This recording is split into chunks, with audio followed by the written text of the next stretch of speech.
पहलगाम हमले के बाद भारत और पाकिस्तान के बीच जो तनाव चल रहा है और इस बीच जो हिंदुस्तानी है, हर एक हिंदुस्तानी के दिल में ये आवाज आ रही है दिल से कि अब इस पहलगाम अटैक का बदला जो है वो लेना चाहिए और हिंदुस्तान को जो कड़ी कार्रवाई जो है पाकिस्तान के खिलाफ करनी चाहिए। लेकिन 22 अप्रैल के बाद से आज तक, आज हम 6 मई के दिन पर ये बातचीत आपसे कर रहे हैं, तो अब तक कोई कठोर कदम जो है जिसे हम ये कहें कि हाँ, जिससे पाकिस्तान को समझ आए कि हाँ उसने कितनी बड़ी गलती की है, इस तरह का कोई कठोर कदम नहीं उठाया गया है। हाँ, सिंधु जल समझौता जो है उसको उस पर जरूर रोक लगाई गई, पानी जो है जरूर रोका गया। लेकिन अगर हम ये कहें कि हाँ, पहलगाम का जो अटैक हुआ और 26 लोगों की जो मौत हुई और उसके बाद जो हर दिल से आवाज आ रही है कि पाकिस्तान को मुंह तोड़ जवाब मिलना चाहिए, तो ऐसा कोई कठोर कदम नहीं उठाया गया है।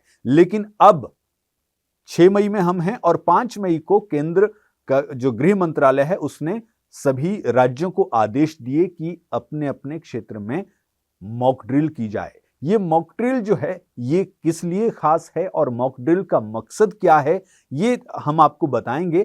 तो 259 जिले जो हैं उनमें ये मॉक ड्रिल कल यानी 7 मई को की जाएगी और इस मॉक ड्रिल में सायरन बजाया जाएगा। जो सायरन जो है हवाई हमले का अंदेशा जब होता है तब ये सायरन बजाया जाता है। 1971 की लड़ाई जब भारत और पाकिस्तान के बीच में हुई थी और बांग्लादेश का जन्म हुआ था, तब ये सायरन बजाया गया था। अब 54 साल बाद कल ये मॉक ड्रिल के दौरान दोबारा से बजाया जाएगा और इसके साथ ही इस मॉक ड्रिल का एक मकसद ये भी है कि नागरिकों को ये बताया जाए कि युद्ध के हालातों में आपने खुद कैसे बचना है और दूसरे लोगों की मदद जो है वो किस तरह से करनी है, ये मॉक ड्रिल में खास तौर पर बताया जाएगा। 259 जिले जो हैं वो चूज किए गए हैं और इन 259 जिलों की अगर हम बात करें तो आपको ये बता दें कि ये सिविल डिफेंस डिस्ट्रिक्ट जो हैं इनको बनाया गया है, इनको नाम दिया गया है। और इन 259 जिलों में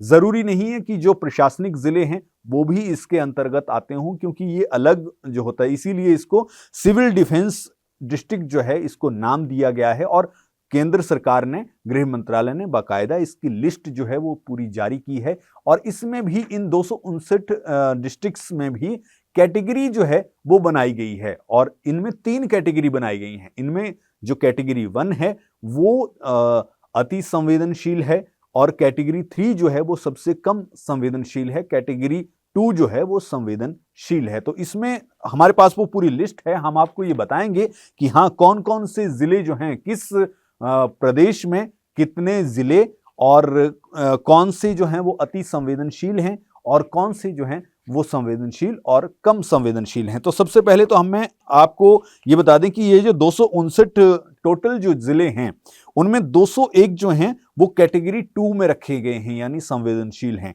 और कैटेगरी 1 में 13 जिले हैं। ये सिविल डिफेंस डिस्ट्रिक्ट जो है इनको नाम दिया जाता है और कैटेगरी 3 में यानी कम संवेदनशील जो है वो 45 हैं। तो अगर हम ये कहें कि हाँ सबसे ज्यादा संवेदनशील जो हैं वो 13 जिले हैं और इनमें भी अगर कुछ जिलों की मैं बात करूं तो सबसे पहले जो बात आती है कि दिल्ली का जो है, Delhi including new Delhi and Delhi cantonment area जो है उसको जो है वो कैटेगरी 1 में रखा गया है।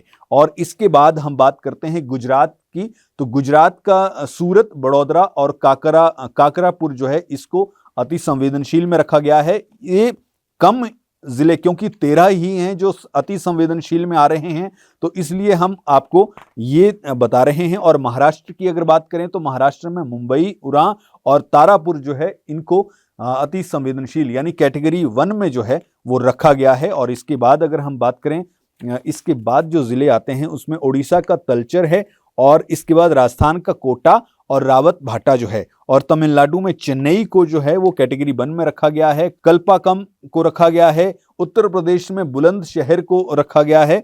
और ये जो है ये 13 जिले जो हैं इनको जो है वो अति संवेदनशील यानी कैटेगरी 1 में रखा गया है। और उसके बाद 201 जिले जो हैं वो कैटेगरी 2 में हैं, कैटेगरी 3 में 45 हैं। अब इसमें अगर हम बात करें पंजाब की बात करें, क्योंकि पंजाब जो है वो बॉर्डर लगता है पाकिस्तान के साथ, तो उसमें जो कैटेगरी 2 में जिले रखे गए हैं अमृतसर, बठिंडा, फिरोजपुर, गुरदासपुर, होशियारपुर, जालंधर, लुधियाना, पटियाला, पठानकोट, आधमपुर और बरनाला, भाखड़ा नंगल, हलवाड़ा, कोटकपूरा, बटाला, मोहाली, अबोहर और साथ में जो कैटेगरी 3 में रखे गए हैं जो कम संवेदनशील हैं, फरीदपुर, रोपड़ और संगरूर जो है इसको रखा गया है। तो ये पंजाब की हमने बात की। पंजाब, क्योंकि पंजाब जो है बॉर्डर एरिया लगता है, तो पंजाब के बारे में भी आपको ये पता होना चाहिए कि कल यहाँ पर मॉक ड्रिल होगी और इन जो हमने आपको जगह बताई इनको संवेदनशील यानी कैटेगरी 2 में रखा गया है। हरियाणा की अगर बात करें तो हरियाणा में अंबाला,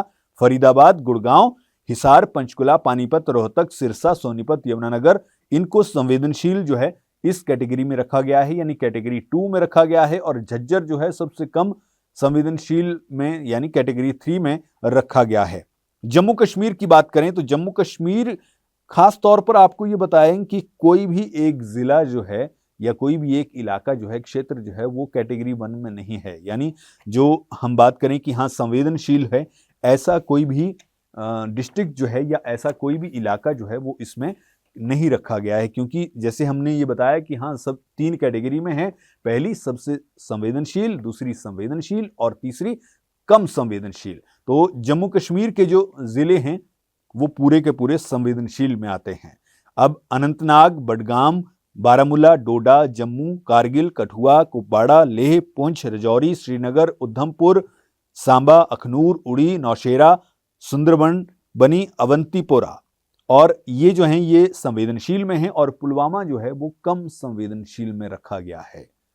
हालांकि 2019 की अगर हम बात करें तो 2019 में जो है वो पुलवामा अटैक हुआ था, लेकिन ये जो है ये कम संवेदनशील में वैसे इलाका जो है रखा हुआ है। तो ये कुछ इलाके जो हैं वो हमने आपको बताया कि हाँ किस तरह से है। चंडीगढ़ की बात करें, चंडीगढ़ जो है वो संवेदनशील इलाके में जो है वो आता है। हिमाचल की अगर बात करें तो हिमाचल में सिर्फ और सिर्फ शिमला जो है उसको संवेदनशील में रखा गया है। हिमाचल प्रदेश में से सिर्फ एक ये सिविल डिफेंस डिस्ट्रिक्ट जो है वो रखा गया है और ये शिमला जो है वो रखा गया। अच्छा, इस लिस्ट में हम आपको एक और बात बताते हैं कि ये लिस्ट जो है ये कोई आज की लिस्ट जो है वो नहीं बनी हुई है। ये लिस्ट जो है ये 29 सितंबर 2005 की है और इसके साथ ही 31 अक्टूबर 2005 यानी ये इस लिस्ट को पूरा जब आप ये वीडियो देखेंगे तो आप साथ में ये लिस्ट जो है ये चलते हुए देख सकते हैं। पूरी स्क्रीन पर आप ये लिस्ट जो है वो देख सकते हैं। तो इसमें ये लिखा हुआ बाकायदा कि revised list of civil defence districts as per the new criteria approved by MoD vide their letter number और ये डेटेड है 29 सितंबर 2005 एंड 31 अक्टूबर 2005।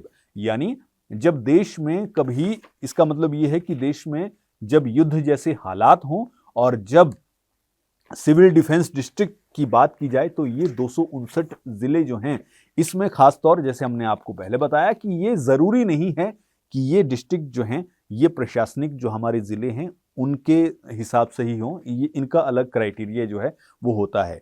तो ये 259 जिले और ये 2005 की, जैसे हमने बताया कि ये रिवाइज्ड जो है ये लिस्ट तैयार की है। अब केंद्रीय गृह मंत्रालय ने ये लिस्ट जारी की है और इन सिविल डिफेंस डिस्ट्रिक्ट्स में मॉक ड्रिल करवाने के आदेश दिए हैं। कल जो है यहाँ पर इन जिलों में मॉक ड्रिल होगी और इसके अलावा हम आपको बता दें कि लखनऊ की अगर हम बात करें, श्रीनगर की बात करें तो वहाँ पर आज ही मॉक ड्रिल जो है वो करवाई गई है।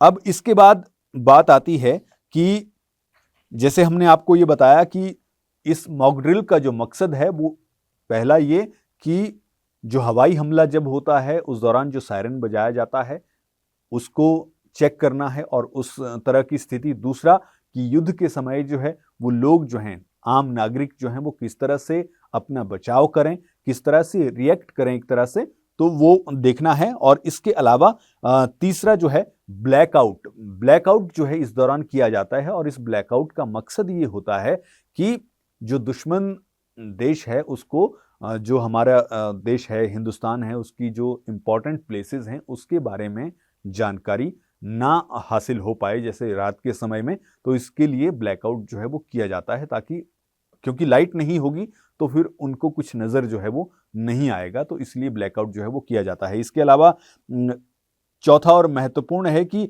कारखानों और ठिकानों को हमले के वक्त छिपाना, ये भी महत्वपूर्ण है इसके लिए। और पांचवा जो है, लोगों से जगह खाली कराना और उन्हें सेफ प्लेस तक पहुंचाने की ट्रेनिंग देना। युद्ध जैसे हालात जब होते हैं तो मान लीजिए आप युद्ध के एरिया में हैं, इलाके में हैं, तो उस इलाके को खाली करवाना और लोगों को सेफ जगह पर पहुंचाना, तो लोग भी अगर थोड़ा सा इस बारे में जागरूक होंगे तो उनके लिए इजी हो जाता है। तो ये सारी ट्रेनिंग जो है ये कल मॉक ड्रिल में दी जाएगी। और पाकिस्तान क्या कह रहा है वो हमने आपको बताया कि पाकिस्तान के जो रक्षा मंत्री हैं वो ये कह रहे हैं कि प्रधानमंत्री नरेंद्र मोदी जो हैं वो इस युद्ध को, ये जो पूरा है, जो अब माहौल बन रहा है, इसको परमाणु युद्ध की ओर जो है वो अपनी राजनीति के लिए परमाणु युद्ध की तरफ जो है वो देश को धकेल रहे हैं। और साथ ही साथ उन्होंने ये भी कहा है कि भारत जो है एलओसी पर कभी भी सैन्य कार्रवाई कर सकता है। अब इस बीच में एक और चीज हम आपको बताते हैं कि भारत जो है वो किस तरह से मजबूती जो है भारत को मिलने वाली है। दरअसल रशिया से जंगी जहाज जो है वो भारत पहुंचने वाला है और ये 28 मई को भारतीय नौसेना को सौंपा जाएगा और इसको ब्रह्मोस मिसाइल से ये जंगी जहाज जो है वो लैस होगा। और जून की अगर हम बात करें तो जून में ये भारतीय सेना में शामिल हो जाएगा। बड़ी बात ये है कि ये रडार की पकड़ में भी नहीं आएगा, तो ये भारतीय सेना को और मजबूती प्रदान जो है वो करता है। बहरहाल आप इस पूरे माहौल को किस तरह से देखते हैं, इस मॉक ड्रिल को जो है वो किस तरह से देखते हैं, ये आप हमें कमेंट करके बता सकते हैं। और दूसरा ये कि जो माहौल बन रहा है, जो युद्ध का माहौल जो है, क्योंकि अब जिस हिसाब से केंद्रीय मंत्रालय जो है, गृह मंत्रालय जो है वो अपनी तैयारी कर रहा है और उस हिसाब से आपको ये तो सुनिश्चित कर लेना चाहिए कि भारत जो है कोई बड़ी कार्रवाई करने के लिए अपने आप को तैयार कर रहा है। तो पाकिस्तान को ये चीज तो बिल्कुल समझ लेनी चाहिए कि अब कोई बड़ी कार्रवाई उसके खिलाफ हो सकती है और अगर बड़ी कार्रवाई होती है तो फिर पाकिस्तान का बचना जो है वो मुश्किल होगा।